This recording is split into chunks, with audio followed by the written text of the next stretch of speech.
tell me about Katy Perry. Tell me about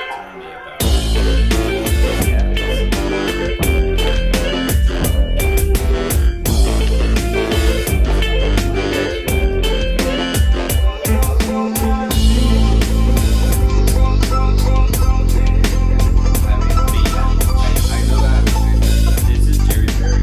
This is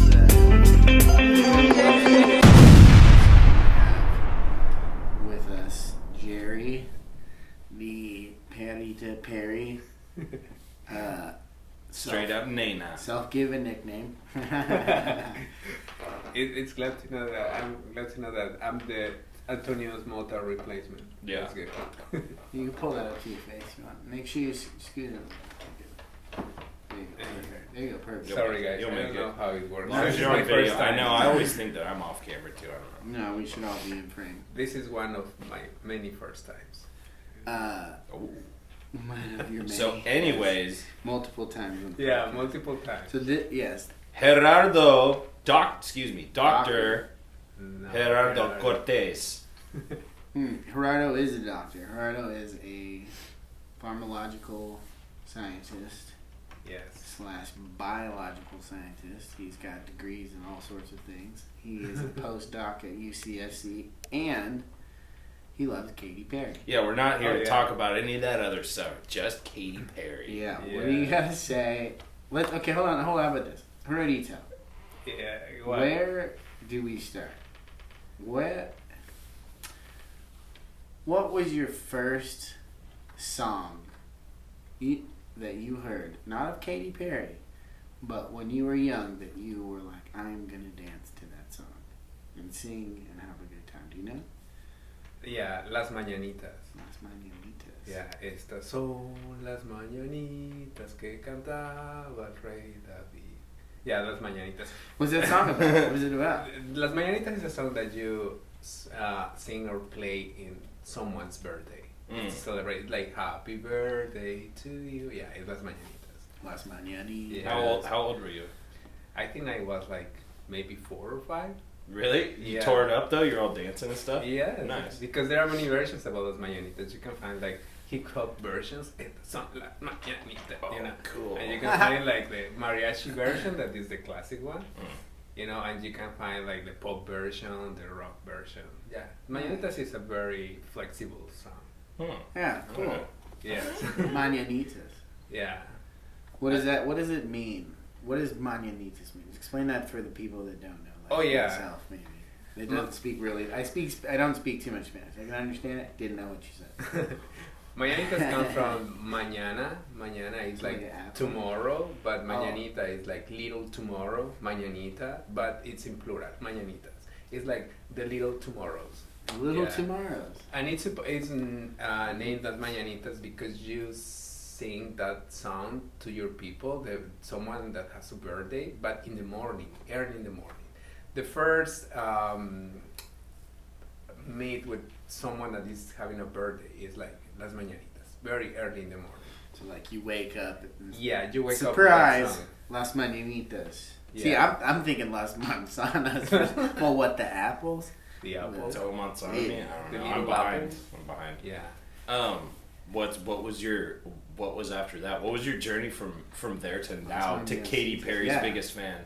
Yeah, what were you Oh. Shout out listening Katy to? Perry, come on the podcast. Yeah, so shout out to Katy. I know we're Yeah. just meet or us, but maybe one day. Yeah, I have to say that my first Jerry touch Perry with music Sorry. was Las Mañanitas because I love birthdays and I like to celebrate someone's birthday because of the cake, because you can eat cake for the birthday.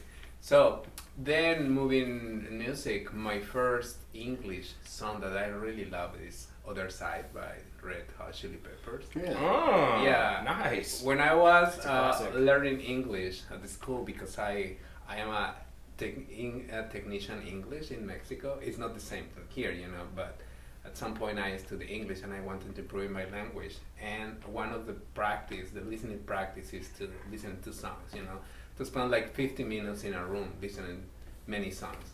So I really like, the first time that I listened to that song, I love it. Other Side, and I understand the lyrics, so that was amazing for me. Mm. Yeah. How old were you when you did that? I think I was like, when I started learning English, I was like 12 in the middle school before, in Mexico, the levels are different. Here is like the middle school and then the high school. It was before the high school.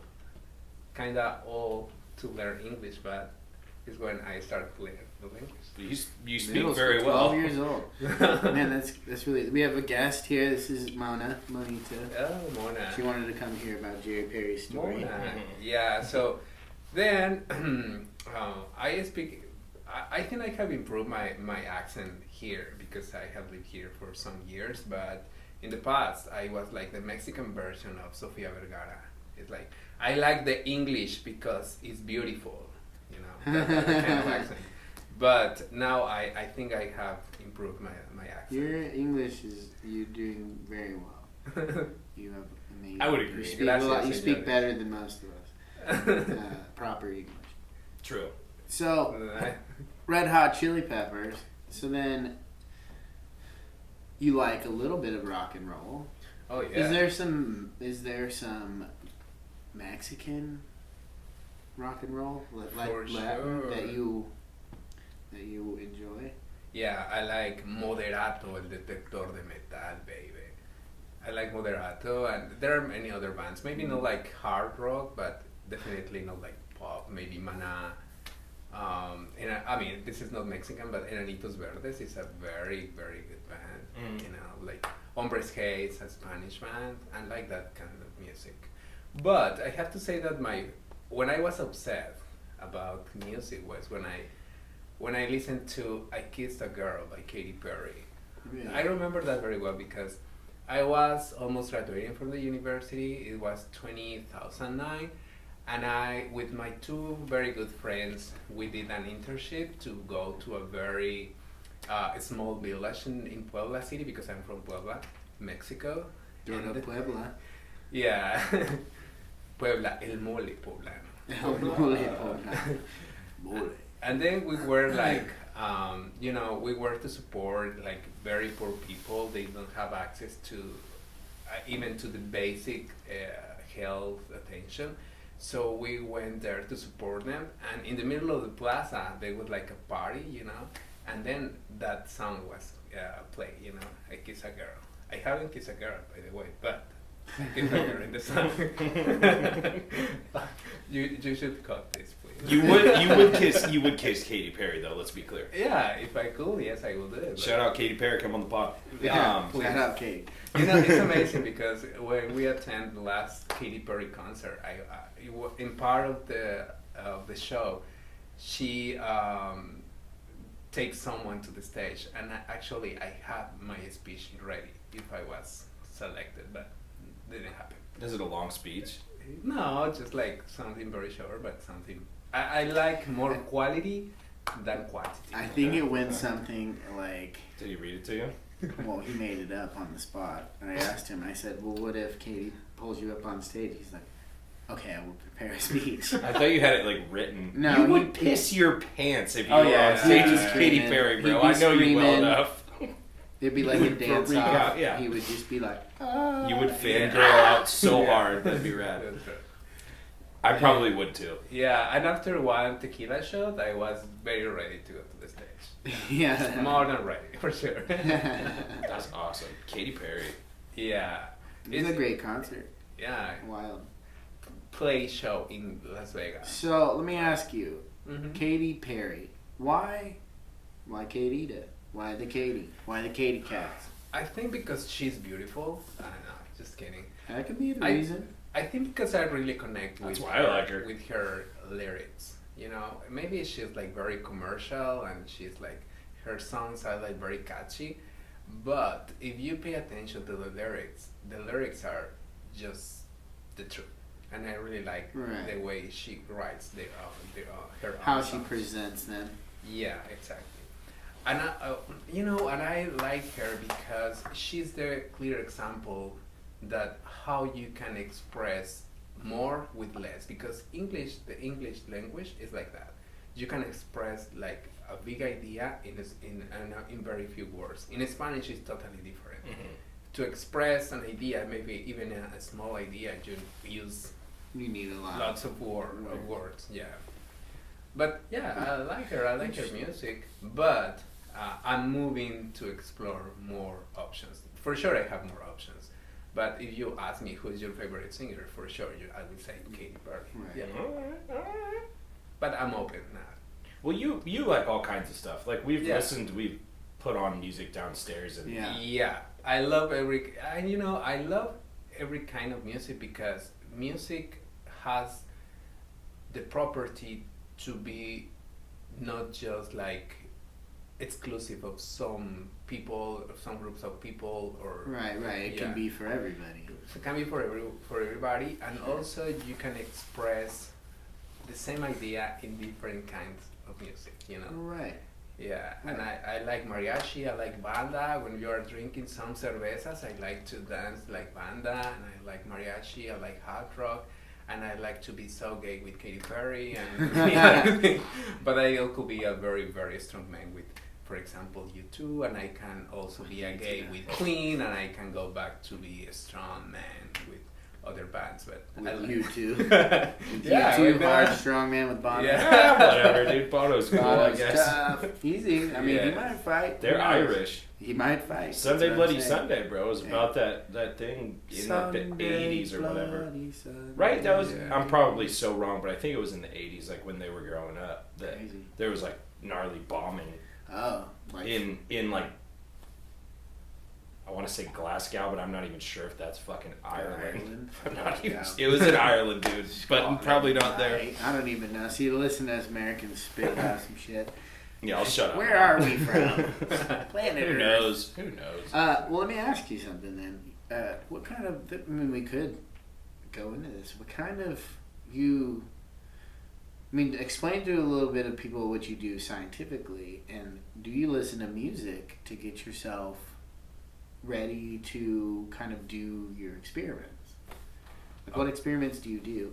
And is there music you listen to? Oh wow, that's a great question because you are giving me the opportunity to make this good connection that I have been working on. Yeah. So what I do, I'm a chemist. I got a bachelor in chemistry and also in biological science and pharmaceutical sciences.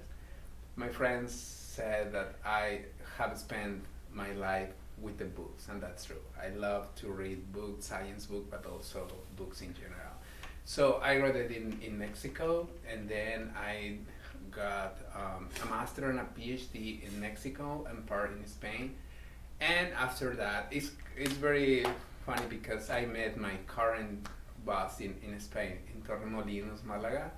So I was in the last year of my PhD that happened in 2016, and then he gave an amazing talk, and I was presenting a poster, and I was praying like, oh please, that guy ask me some questions, please. And yeah, he came to me and he asked me many questions about my work, and he told me, I think that you are doing what I need to do in my lab. And I said, oh, but actually I'm looking for a postdoc position.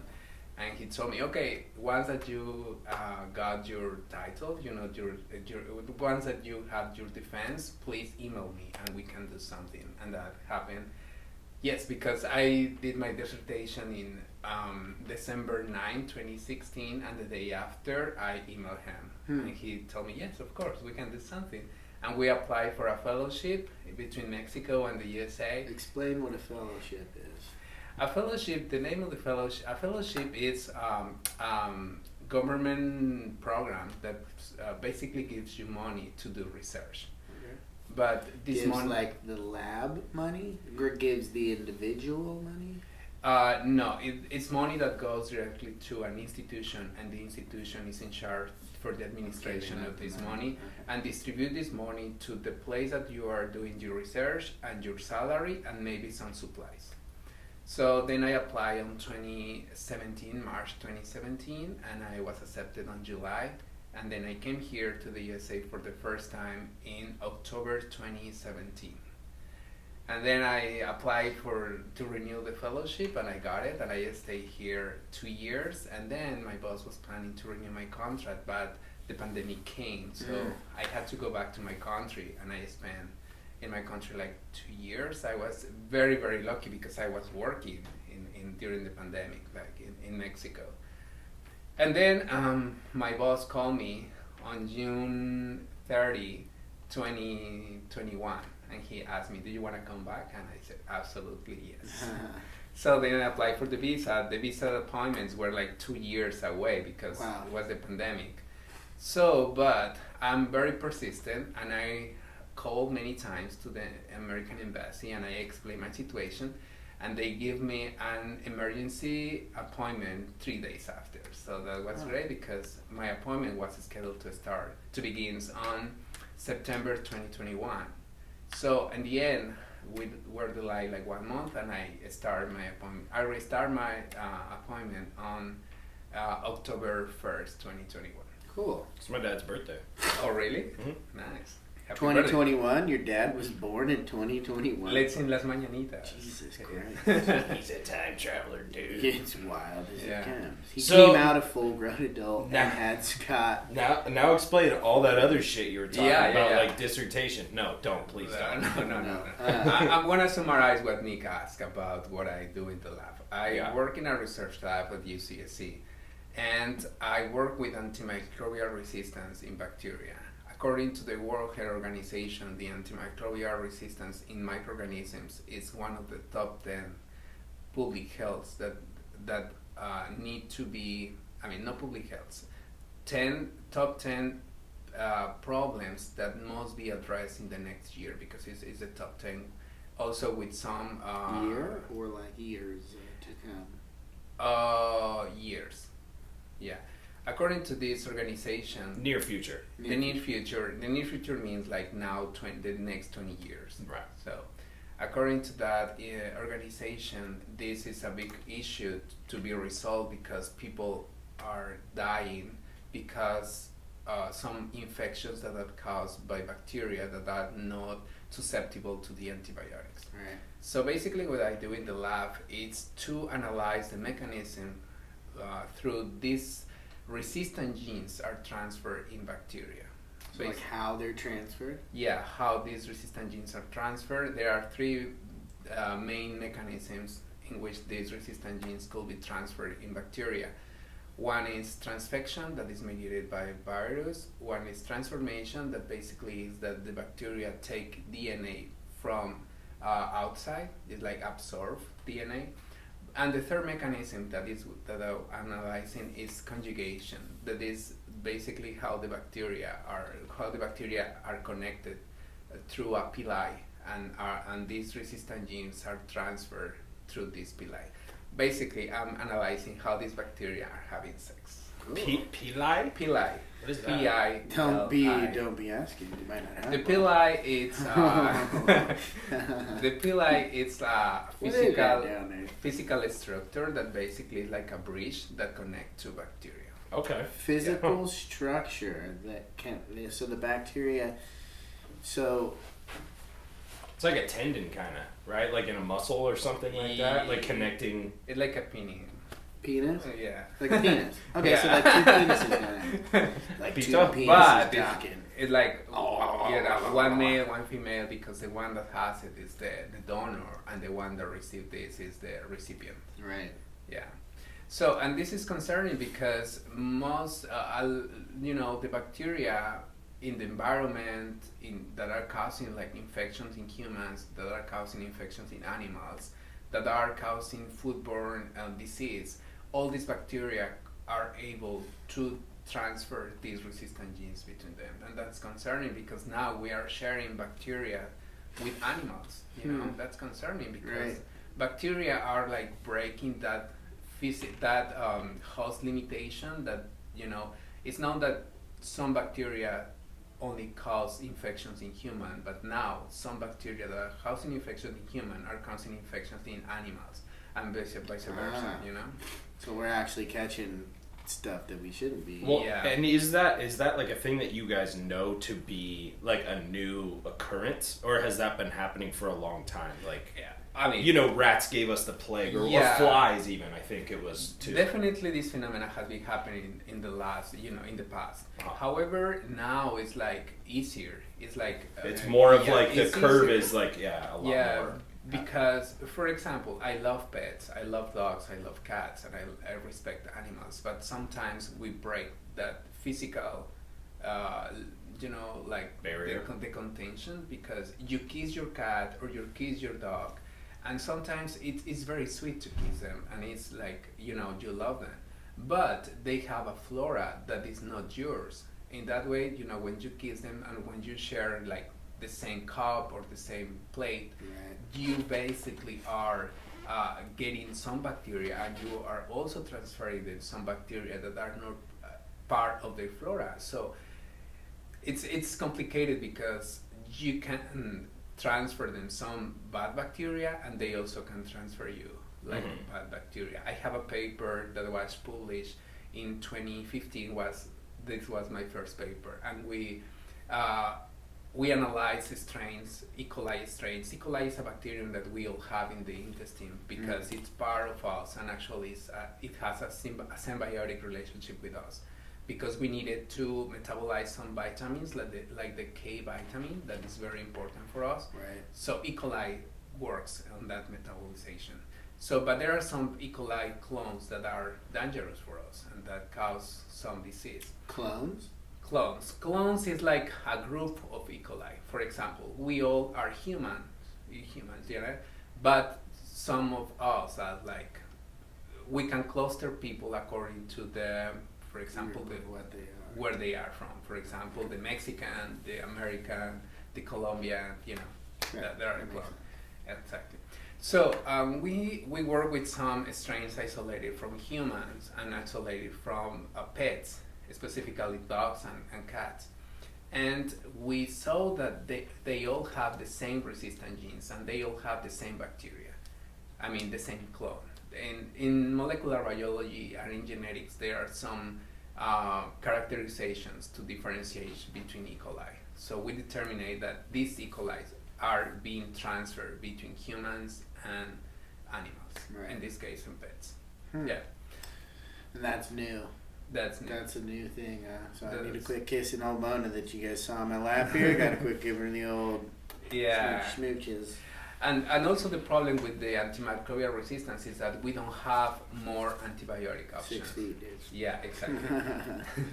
So basically what we are doing, all the antibiotics are designed to kill the bacteria, to stop the replication of bacteria, to stop, to modify the wall of bacteria.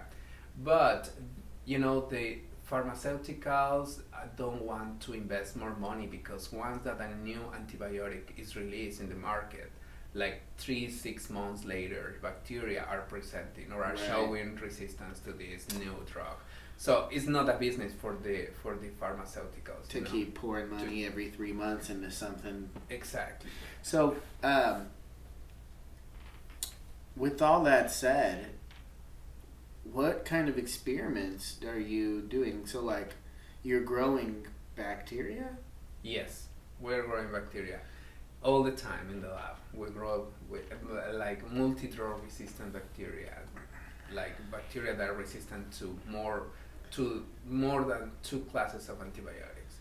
Right. Yeah. So you take one of them little spots and you eat one. And I'll post some of these through the videos. We're talking about this. He sent me some videos of him doing some experiments, and I'll throw those up. Growing mold. Yeah, growing mold. Cool. Extremely dangerous mold. Well, so what do you think the likelihood is that you come up with, like, would you potentially come up with some dangerous shit instead, like all the zombie movies, instead of something that's positive, it's like ends up, oh my god, everyone's legs are gone because they took this thing that was supposed to not give you bird flu or whatever. I think that's probably maybe not that scenario, but yeah, I work with pathogenic bacteria, so before to work with this kind of bacteria, I definitely receive I took lots of courses, you know, like safety courses. Safety, health courses. Exactly, to be ready to work with this bacteria because it's very easy to get infected with this kind of guys. Yeah. Scary. Yeah, it's scary. Do you better have to be my friend, darling. Right. Oh God, he's sneaking shit out of the lab. What are you drinking? Torpedo? Not anymore. Do you? Torpedo plus one. Torpedo. Do you have to like glove up and like wear a suit and a mask and stuff when you're in there and like? Yeah, the basic protective equipment is cold. If you wear glasses, like prescription glasses, you can wear also like the safety glasses. If not, they are required. Sure. But you know, the glasses are like when you are working with some chemicals, when you are measuring some dangerous chemicals. But basically, coat and gloves are like you have to wear all the time. Yeah. What's the protocol for music then? Okay, yeah. Now we're rounding back to the root of the question here. What do you listen to? Yeah, what's the protocol for music? So like I know that. So it seemed in every fucking movie that you've ever watched ever, the science lab is like beep bop beep beep. There's not really much like music happening in there, you know. It's not like a fucking party. Everybody's quiet. Right? Or it's opera or some shit like that. Yeah, I guess so. Maybe. Yeah, that's true. That's true. Maybe classical music. Yeah. So what is the protocol? Is it Bach? About a little Beethoven. Batch. A little batchy. No. Dostoevsky? What do you mean, like what kind of music? Like what kind of music? I don't think Dostoevsky's I think he's a director. No, definitely not. I have to say that I like classic music, but you know, in the lab, nothing. Not really. No music. No music. We can listen. You're trying to hear. Music, you trying to hear buzzers and stuff going off, or what? Yeah, but you need to be focused. You know, like I'm mentoring people most of the time, so I have to be focused on what I'm doing. So if, for example, music is on, I can work with music by myself. But sometimes, if overall this is Katy Perry, I start like singing and dancing, so it's not good for mental.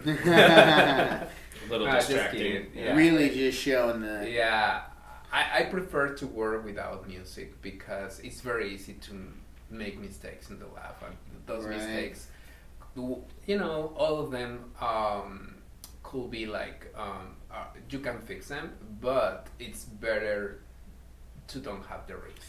To do it right first exactly. time. Right, like maybe contaminate something. Yeah. It's like, I fucked up. I sneezed on the petri dish or something like that. And we work with fire all the time to have like an sterile zone, so it's very easy to have an accident. Bunsen burners. Yeah. Right? Something like that? It's not Bunsen, they work with gas, actually. Oh, okay. Yeah, but it's easier to make mistakes. And I, as I mentor students most of the time, I need to be the first who gives the example of how to work properly. Por ejemplo. Yeah. For example, yeah. Very cool. That's pretty cool. It's kind of bummer that you can't really listen to music, but it's cool that, I mean, what you're doing is very interesting in general, and I imagine that outside of that is when the party happens. Yes, right? Definitely. Yeah, because Gerardo likes to party. He told me that. He said, if you have cake and ice cream, I'll show up. Yeah, definitely. It's like another kind of party, but I like to party in that way. Cake and candies and food, you know, food in general. Yeah. Not the other party. Yeah. Yeah. But that's true, you know, what we do in the lab is like behind the scenes. Actually, we work like in the very monotonous way, if you want to see it in that way, because we do the work, but that maybe is not seen. Sure, but definitely it's applicable because, for example, pharmaceuticals are looking for new targets to create or to develop more compounds that in the near future could kill bacteria. Right. And what we are doing is giving them some options to stop not only the replication of bacteria, if not to stop the mechanism through these genes are being transferred. So interesting. One of the first, according to the World Health Organization, one of the most easiest contention plan for this problem is like that: stop the spread of resistant genes. And the way that we can stop the spread is to stopping the mechanism. Sure. And to stop the mechanism, we need to know how the mechanism works and how we can create or we can regulate this mechanism. Yeah. Do you think bacteria listen to music? Oh, for sure. Well, do you think that it would affect the growth, maybe? Yeah, this is interesting because I think like 2 years ago I was a judge in an elementary school. I was a judge like 3 months ago, but also I was the first time I was a judge in elementary school was like 2 years ago. Judge for what?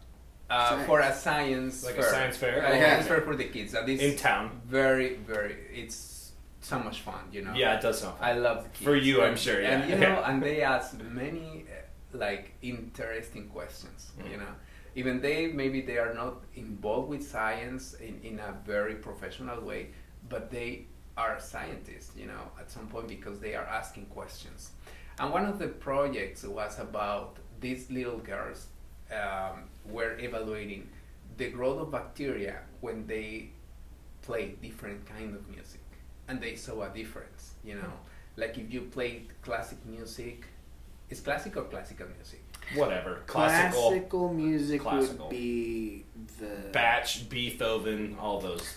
All the old schools, grades, like we were saying. And then classic music would be like 50s, 60s, 70s. Okay. We got some classics coming in. Elvis. Okay. No, Elvis, it's like Beethoven and Mozart kind of music. Right. That was what it reacted to. Example, they evaluate when they play this music, and on the other hand, when they play like hard rock, you know, blah blah blah.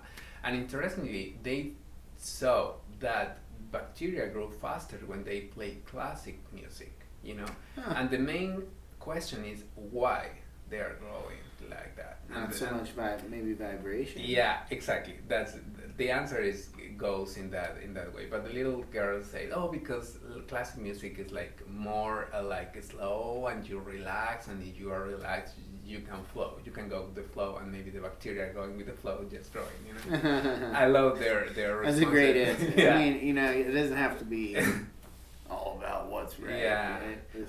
But it does. You 8-year-old, do it fucking correct. Yeah, but the scientist's answer is like you said. You know, it has to be with the vibrations. You know, because depending on the kind of vibration, the bacteria wall is like. I mean, I don't know exactly. It's flimsy how it works, and definitely a deep study must be done to evaluate this, you know. But also in plants, there are also studies in plants. I've heard the plant studies. Yeah, I've heard that they're more like they like heavy metal. Yep. Really? Yeah. The faster vibrations get the roots to settle and go a little deeper, I think. Yeah. What do you know about resonant frequency? Oh, I don't know. Have you heard of that? No. So it's like you know, like an opera singer will hit that whoa, that high note, and it breaks a glass or a window or whatever. Yeah. I think that's the same principle. Basically, all matter. This is a crazy concept. All matter has a resonant frequency. Sound is fucking magical, bro. You can break glass and shit. It is a weird conspiracy theory that I think is on the ancient aliens thing. That's how the Egyptians built the fucking pyramids. Is they were able to come out with facts that's how it was done. Able to move things sonically. Well, fuck, I don't know, man. No, I'm just saying. Super cool though. Yeah, dude. There's also this thing called the Coral Castle. I'm pretty sure that's on the East Coast somewhere, maybe even like down somewhere along this area. But the guy built a coral castle with the same idea. He had a bunch of tuning forks and built this like machine that I don't know. People were like, "How did he move all these blocks and these pulleys? These pulleys couldn't hold it." But supposedly the guy built this whole castle out of coral and moved everything by himself. Did it at night and had no help. And the one crazy part is that people would go to check on him and be like, "Oh, what's that guy doing?" You know, and he would never be around. And then this thing was just continually getting built. And then the craziest, I think, story was that a delivery driver had dropped off this load of something, probably stone or whatever, just dropped some shit off, forgot something, 30 minutes later came back and it was gone, and the guy was nowhere to be found. Like, oh wow. But the stone was moved. Yeah, and the guy was nowhere to be found in the beginning, guy was nowhere to be found later, like just shit was just done. Yeah, stones were moved, things were like but that's because they were talking about the frequency. So I saw a really cool video. This guy kind of put up a tuning fork with a ball on the end of the tuning fork, and it was sitting on the table. And then he had this tuning fork was at 440 hertz, or I'm sure some tone, right? And then this one was at a lower or a higher tone, and he was putting the tuning fork over the end of the other tuning fork and like trying to get the waves to bounce back and forth, and nothing was happening, right? Mm-hmm. So then he took the same tuning fork, they were equally matched in frequency, and he hit it, ding, and the ball that was attached to the other fork was all and started bouncing around. And so I think that with a good understanding of vibration brings us to our point here that I believe you can move stuff. Yeah. Things, if you get it vibrating at the right, everything's moving at the right like frequency and vibration. Definitely. And it can go on. You like seen a vibroplate? You ever seen like a plate or even the best example in construction, right? They got one of them little hammers that packs down the dirt. If you let those things go, they move off on their own, Yeah, that's right. Yeah, definitely. Vibration is everywhere and in different levels. Even you are seeing something that it looks like static, that doesn't mean that it's not moving. Sure. It's not in movement. Yeah. It's just a slower vibration. Because this brings us to your point of I was just trying to look, being right. able to like, but you hit that certain note, and you're like that was good. You hit that certain note, and what it is the glass is vibrating when they're doing that, and it vibrates past its tension point, like past the molecules being held together. Mm-hmm. Well, and like that's liquefied. I can't remember the thing, and I'm pretty sure that I'm not totally out of my depth here. I don't think it was Project Rainbow, because that's what I was just trying to search. Thought it was Project Rainbow, but it's some shit that Oppenheimer was involved with, who is like the hydrogen bomb guy. Right. Manhattan Project. But Project Rainbow, apparently they wrapped like a bunch of like electric like copper wires around this like fucking submarine or this cruiser ship thing. Yeah. And it was just in the bay somewhere. And this is all like kind of hearsay, and I wish I remembered the name of the fucking thing so that people could actually look it up. But their goal was basically to like I don't know, go like make the thing disappear, make it invisible. And I don't know if it was resonant frequency or if it was some sort of weird electrical signal thing, but I'm pretty sure I remember it being a resonant frequency deal. Anyways, story goes, the boat like blinks out of existence for however long, like a couple minutes, maybe it was like an hour or something, comes back, just appears back after everyone's like, what in the fuck is going on? And people, like the crew members, some of them were dead, some of them were like halfway fused into the hull of the ship. Yeah, I think I've heard this. Yeah, and then some, like there were a couple dudes just totally out of their minds, like, so like I think most of them died, and then the rest were just insane because they had gone to like the fucking fifth dimension, bro. Pretty cool, interesting. Yeah, that's right. Yeah, I like crazy stories like that. Very. Yeah, it is crazy. And I really like when you connect with the sciences principles. Sure. Science principles. Yeah, that's very good. Yeah.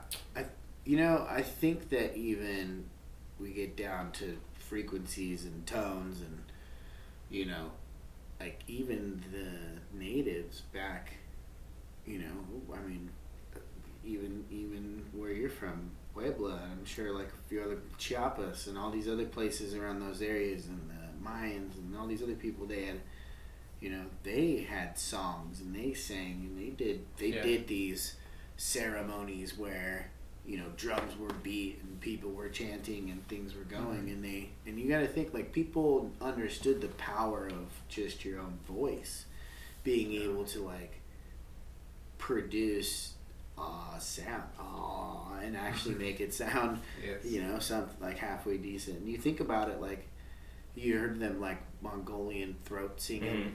I can't do that. That was terrible. Someone shoot me after that. That was ridiculous. But it's the two pitch thing that kind of happens, right? Yeah, they're activating like multi-timbral vocal cords. Yeah, I don't know how many vocal cords you have. I think you have one, but I think what they do is two that pinch together. But what I think happens is it does like this number. Like let's say these. How do you describe it? Let's say it's like this. It pinches together and then makes different shapes to make different sounds. And I think they're able to like close apart and have it be like one higher note, one lower note. Right, exactly. Whistling through the throat. Yeah, exactly. Kind of thing. And I mean, just imagine what that took.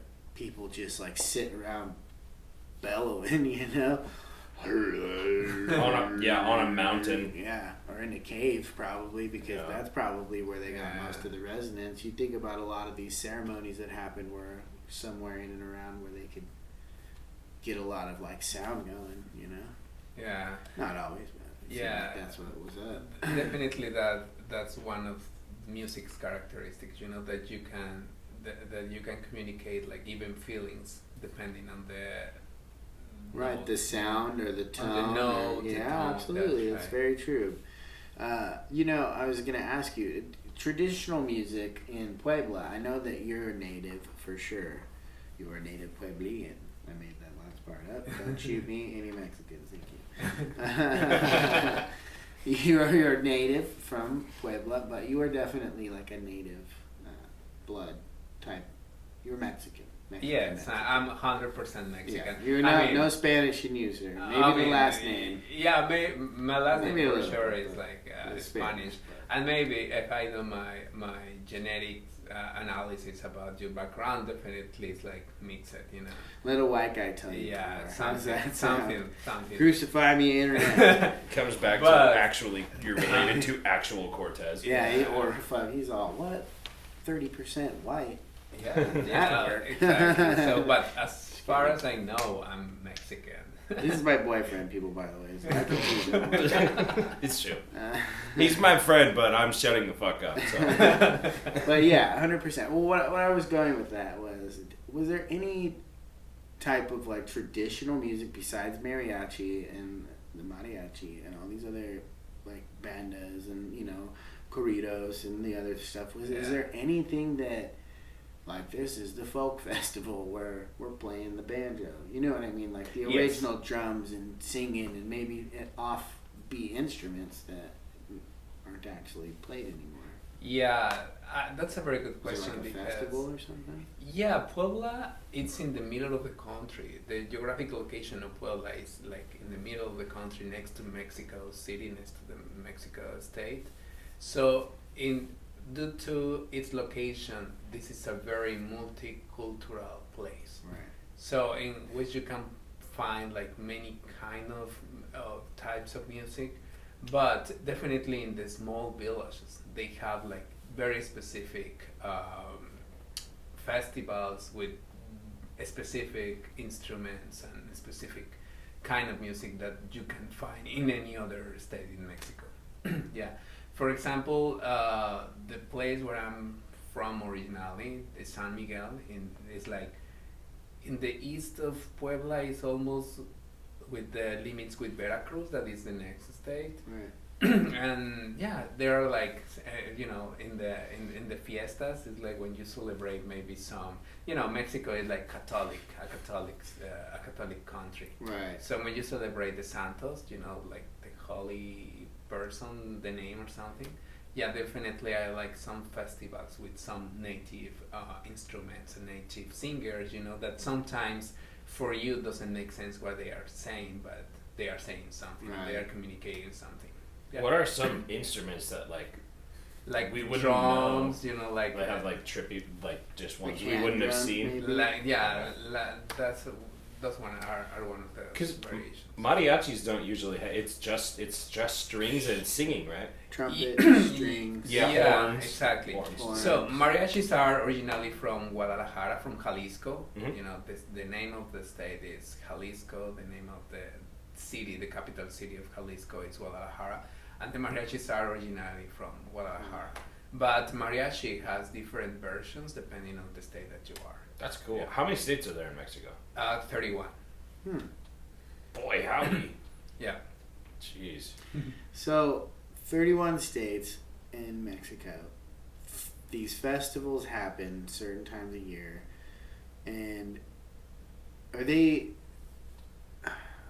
like dances involved? Are there things that are like fully traditional where it's like flutes and drums, or maybe no flutes and making shit up again? I don't know. I'm just spitballing. I'm just curious because reality is it'd be very interesting to know what, because I feel like Catholic wasn't Mexico's original. The Mayans weren't Catholic. The Aztec weren't Catholic. I'm just kind of curious, like how that all played out musically.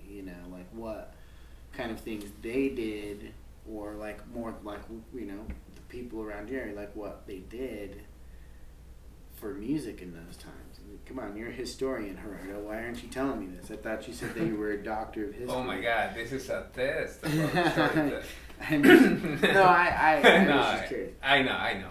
Yeah, Mexico, it's a very rich country in terms of culture, and right. Every state has different traditions, but some of these traditions are like iconic from Mexico in general. For example, in Puebla, like the China Poblana is like the classic costume for what? China Poblana. China Poblana. The China Poblana, yeah. Cool. The China Poblana is like, it's a lady that is relevant for Puebla because, it's I don't want to give a story lesson here, but it has to be with the Cinco de Mayo, that is a day that is so common, with sure. the battle from from people, French yeah, people. from Pueblan people, from Mexican people, specifically from Puebla, with the French people. But these kinds of costumes are like very traditional because of different events, Right. Okay. But one of the states that definitely is very rich in music, in some kinds of dance and folklore in general, is, for example, Oaxaca. Right. Oaxaca is a very rich country. I love Oaxaca. The most famous event in Oaxaca is La Guelaguetza. That definitely concentrates all the populations in Oaxaca, because Oaxaca has many indigenous, indigenous places. Like in some places, even Spanish is not the first language. There are other languages that are spoken, and Spanish is maybe the second or third language. So Oaxacan language, it's just like its own. Yeah, maybe it's not named Oaxacan language. I mean, yeah, but spitballing again, idiot. Yeah, no, but no, you are right. It's very logic to think about Oaxacan language, and maybe it's that the genic nomination for Oaxacan people, but there are different languages. I don't know all the names of these languages, but for example, one of the most famous is the Nahuatl. Nahuatl is actually many words in Spanish have their root in Nahuatl. Yeah. But another place is definitely Jalisco, mariachis. The beautiful costumes with the different colors, and different like ornaments in the dress and the big hat, Right. Yeah. What do you think that started from? The what? The mariachi. Why? like the big hats and the, you know, was it just celebration, celebratory kind of stuff? Yeah, and also because it comes from the story that some of these iconic people that have a very good role in the story of Mexico. They use like big hats, you know, like Emiliano Zapata, Francisco Madero, and all these legendary people, you know, right. Like they were like big. The bigger the hat, the badder the fool, right? Exactly. All hat, no cattle. I'll tell you. All hat, no cattle. Yeah, and very cool. Yeah, and I think that's the origin. You know, that's a great question. What mariachi means? What does mariachi mean? I don't know exactly. I'm sorry, I'm Mexican. I don't know what mariachi means. If I had to take a stab at it, I would think it means a band that moves around, like a mobile band. Well, I have no idea what the. Mari is like water, right? That's Nick's last name. Mariachi. So they basically stole my last name, added Achi to it. That's right. How dare you? Well, because they're like one of the few bands. I mean, because you'd call it a marching band, right? In America. Mariachi. Mariachi. Maybe it is like that, dude. Because they walk around, bro. Am I crazy? Am I crazy? I don't know. But that's one of the. I mean, think about another band that really walks around other than a marching band or mariachis or. Not too many. Or there's just probably like mostly traditional bands. Traditional bands, I was gonna say. That's white people traditional band is a marching band, the shittiest of all bands. You want us to play for you? Get in the line. Why you know? A bagpipe corps though. Bagpipe corps is badass. I'm like, all right, yes, I like being Scottish. You guys should play mariachi music, American mariachi music. Yes, it'd be cool. Metalachi. That's a great band. Oh, yeah, I've never seen them. I've had tickets and missed the show before. Metalachi. We can throw it up to Metalachi. They're great. Hey, come on the show. Come on the pod. Yeah, let's talk about it. Shout out. Let's talk about it. Hey, but just on a note. Don't point. It's rude. Okay. On a note. Just kidding. Is that better? Just kidding. So I was thinking. I don't know what to do with my hands. I just pointed at you again.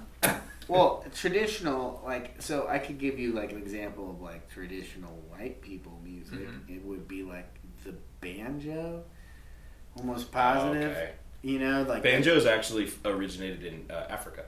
Is it? Little known fact, but yes. There you go. No, it is not. Once again, Nick fails on his fucking. No, it is a little known fact. Bella Fleck has a great movie. Big time recommendation for everyone. The movie's called Throw Down Your Heart. Bella Fleck. I think it's even on YouTube for free. Bella Fleck is one of the greatest banjo players ever. Should realized we say the white people reappropriated that. Sure. Pretty well. I think that honestly, the banjo was during slavery. Yeah. I think it was during slavery the slaves built, you know, with stuff that they were able to built their own shit, and then, you know, the slave masters were like, oh, I tell you, people didn't create let's take that. Yeah, let's take jazz, let's take blues. Jeez Louise, let's take people from another country. No shit. Well, I was just thinking, like, okay, what classical music was that? Even a fucking white person's invention? Probably not. Who knows? No. They're probably like, those people over there did it really good. So I actually did a report. It was like my final report in like 6th grade to get out of middle school. They fucking let me out. They finally let me out of that prison and sent me to another. And I did guitar. I did a report on guitar. This is like when I was barely first starting to play. But I remember looking at all the history of all that shit. It was almost every single thing was super old. Some of them came from like Celtic culture, whatever, bagpipes, shit like that. Right. But most stringed instruments and stuff were from like Germany, way the fuck in Africa, or like they were versions. You know, like the guitar is a version of some old ass shit, and the guitar shit from back in the day. Yeah, essentially what you could call a guitar is one of the older stringed instruments, actually. What do you think maybe like, you know, like a sitar and all that other shit? Do they, like India's an old ass country. My report didn't even touch most of that stuff. It was like strictly about guitar. So like I learned a little bit about, you know, I was like, Scotland, what's going on with bagpipes and stuff, you know, during my research for the report. Scottish Scotland. You're right, dude. It is fucking all our shit's just It appropriated. like it's stolen, you know what I mean? Which is crazy because, like, maybe techno. Like, but even then, that seems like... Techno cumbia. Well, no, because I think that electronic music might have been some weird scientist shit. Herbie Hancock was one of the first dudes, I will say, I know this, to use software like that back in... He was one of the pioneers. I watched a video about it. Just using loops kind of thing? Of using any weird software. Like, he had the brand newest, most badass shit, because this is like 70s probably. Like, late 70s when this happened. But it was, what's that movie with Eddie Murphy? Beverly Hills Cop. Yeah. That was Herbie Hancock on one of the earliest models of like I don't know if it was a Moog or what the unit was. It was probably a Roland something. Right. But it was all like how we were dialing in the guitar pedal. Yeah. It was like he was having to use dials and shit like that to literally like do time stops and like cut things back. It was fucking crazy, but so anyways. Herbie. Props to Herbie. Going up to that guy. I'm gonna have to look it up. I think come on the pod. Next podcast we'll be more prepared on like who does what where. I think techno electronic music. I know for pretty much came around right after like the late 70s, early 80s, and that was like out of disco. Norland probably, right? Well, a lot of disco came to that, and a lot of like I would think a lot of it was like this like. Modular synthesizer kind of stuff, because there was a lady, and I wish I could remember her name right now because I'm butchering the fuck out of it, but she was one of the first, she was on like a Letterman, I think, back in like the day, like we're talking like late 70s, had to have been, and she was the first modular synthesized, like she just played modular synth inside of the symphony. Yeah, really? Yeah, and she was a piano player who was a crazy piano player and played for a certain symphony also, and then she also did her own like modular like sets. And this was like, she was like, this is back in the day, dude, like 70s, late 70s. Like, I gotta find her name and I'll find it out. Yeah, well, I'm sure that would be easy enough to search too. Yeah, it's where's our search buttons? My computer's way over there. What do I search? Search it. Search it. First modular search.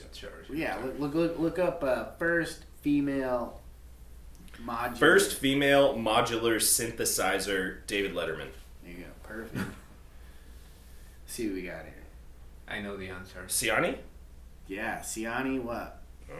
Oh, dude, this lady. It says Siani on Letterman show. Yeah. Suzanne Siani. Suzanne Siani. Oh, we're gonna get demonetized, dude. Dang it, I don't want that. Yeah, just search Ciani on Letterman show. Alright, we'll watch that after. Yeah, she honestly, and then she has like some 30 some odd minute sets in there. They're like modular sets. Cool. Not with the David Letterman, but on her own as an older woman, actually. Like, because she's super young in the David Letterman one. But later on, she's a little older, and man, it's really cool to listen to because, like, just fuck, it's cool. It's really interesting kind of a thing, and it's like this whole when synthesizers were kind of becoming a thing because that's why she was on David Letterman because David Letterman was like, "What the fuck are you doing?" And she's like, "Oh, let me show you." And this is like, I mean, I think a lot of the electronic synthesized sound machines, if you will, came from like a lot of that was like from like Germany and like like those areas. Agreed. Were a little bit more ahead on like the electronics. I think at that time. That's such an interesting like thing to think about is like being like a what do you call it? Like the first guy. Like like the forefront. On the forerunner, like thank you. Yeah, like the forerunner of like some crazy shit like that. Like frontline man. Like okay, let's think about someone pretty relevant or not necessarily relevant to anyone who would ever watch this, but contemporary.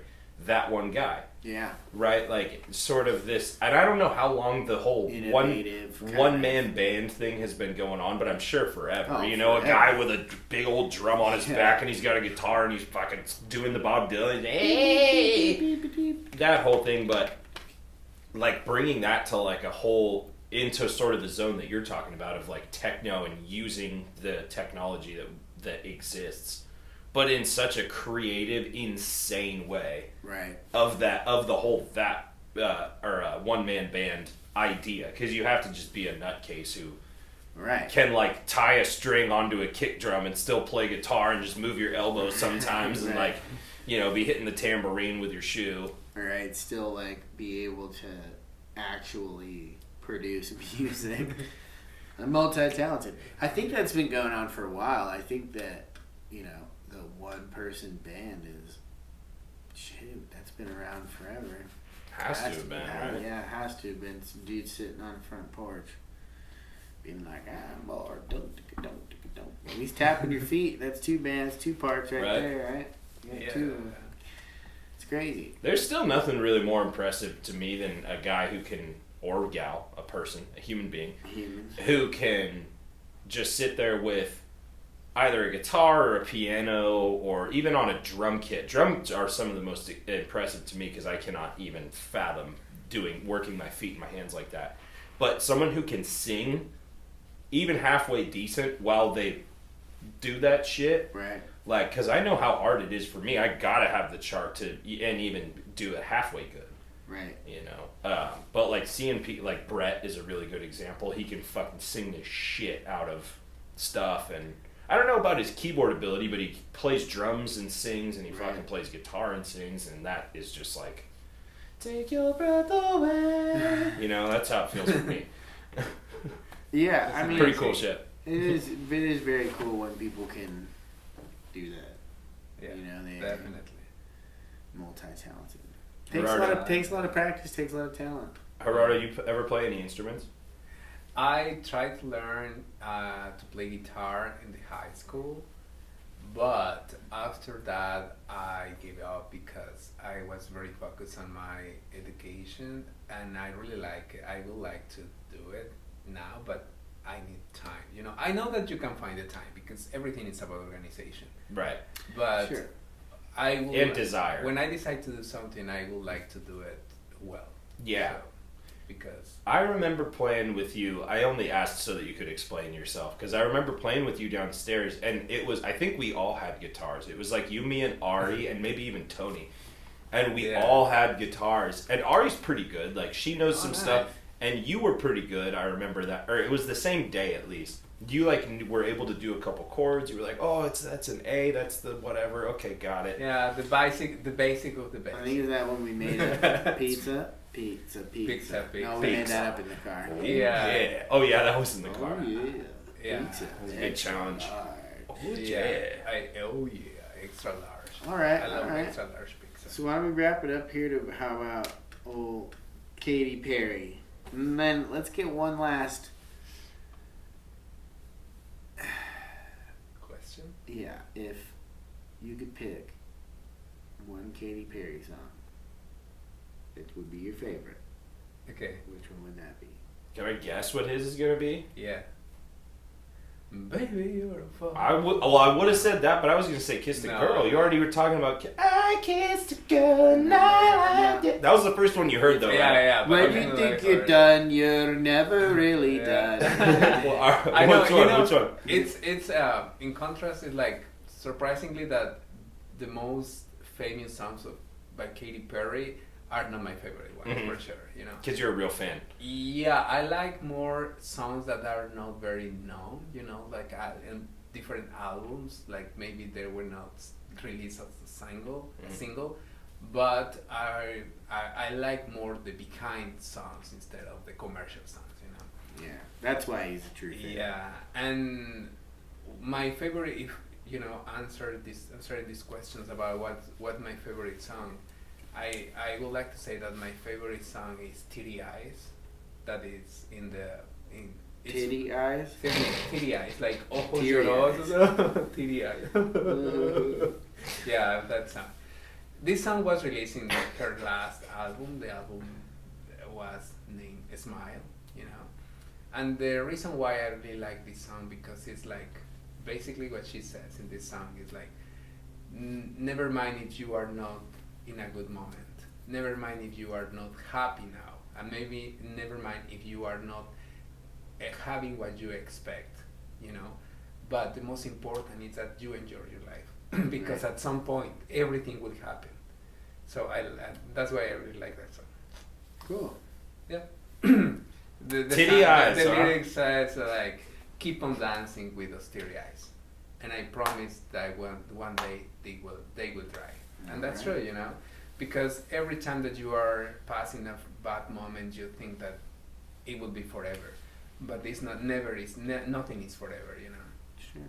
And happiness is more than a word. It's a lifestyle that you build every day, you know, with your actions, with your people, and with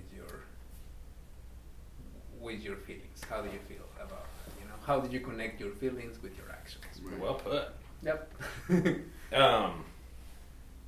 Was I just gonna ask? Oh, is Katy Perry married? Oh no. Is she single or is she dating some? Technically, she's turd? single, but she. So there's a chance. She has a fiancé. Is that the word? Yeah, I mean, so he's not single. He could watch. He could watch. He could mind. Yeah.